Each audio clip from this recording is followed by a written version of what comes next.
প্রশাসনে যেভাবে রদবদল চলছে, পছন্দ মতো ডিসি, ইউনো, পুলিশ কর্মকর্তাদের যখন তখন এই এক সপ্তাহের মধ্যে নানান জায়গায় রদবদল শুরু হয়েছে। এটা লেভেল প্লেইং ফিল্ড, মাঠে নির্বাচনে সব দলের সমান অধিকার, এই সমতা রক্ষার যে দাবি আমাদের 5 দফার অন্যতম দাবি, সেটা ভঙ্গ হচ্ছে। আমরা দেখতে পাচ্ছি একটি দলকে খুশি করার জন্য কোনো গোপন সলা পরামর্শে হয়তো এই কাজটা চলছে। এ ব্যাপারে প্রধান উপদেষ্টাকে নিরপেক্ষ থাকার জন্য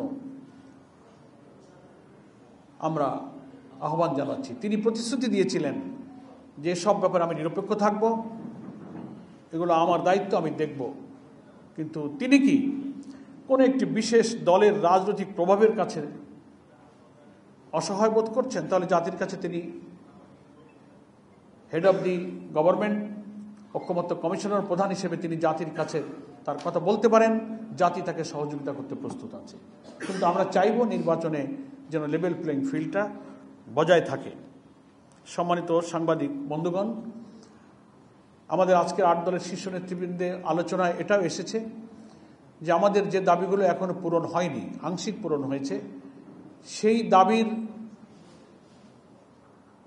সংগ্রামে রাজপথে 8 দলের কর্মসূচি ইনশাল্লাহ অব্যাহত থাকবে। 8 দলের একটা লিয়াজ কমিটি আছে, শীর্ষ নেতৃবৃন্দের পক্ষ থেকে তাদের উপরই দায়িত্ব দেওয়া আছে।